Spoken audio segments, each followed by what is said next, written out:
ಬೆಳಗಿನ ಜಾವ 5 ಗಂಟೆ. ನಗರ ಇನ್ನು ನಿದ್ರೆಯಲ್ಲಿರುವಾಗ ಬಂಟ್ವಾಳದ ಬಿಸಿ ರೋಡಿನಲ್ಲಿ ಒಬ್ಬ ವ್ಯಕ್ತಿ ಪೊರಕೆ ಹಿಡಿದು ರಸ್ತೆಗೆ ಇಳಿಯುತ್ತಾರೆ. ಅವ್ರ ಹೆಸರು ಸೇಸಣ್ಣ ಅಂತ. ಸೇಸಣ್ಣ ಕಥೆಯಲ್ಲಿ ಒಂದು ವಿಶೇಷ ಇದೆ. ಕಸ ಗುಡಿಸಲು ಫಾರ್ಚುನರ್ ಕಾರ್ನಲ್ಲಿ ಬರ್ತಾರೆ ಸೇಸಣ್ಣ.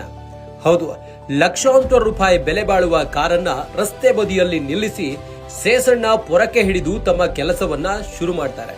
ಬೆಳಗಿನ ಜಾವ 5 ಗಂಟೆಯಿಂದ ಮಧ್ಯಾಹ್ನ 12 ಗಂಟೆವರೆಗೂ ಬಿಸಿಲಿರಲಿ ಮಳೆ ಇರಲಿ ತಮ್ಮ ಕೆಲಸವನ್ನ ಶ್ರದ್ಧೆಯಿಂದ ಮಾಡ್ತಾರೆ.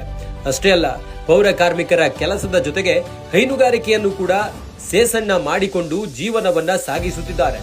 ಸೇಸಣ್ಣನ ಬಳಿ ಕಾರಿದೆ, ಆದ್ರೆ ಆ ಕಾರು ಅವರ ಕೈಯಲ್ಲಿರುವ ಪೊರಕೆಯನ್ನ ತಡೆಯಲಿಲ್ಲ.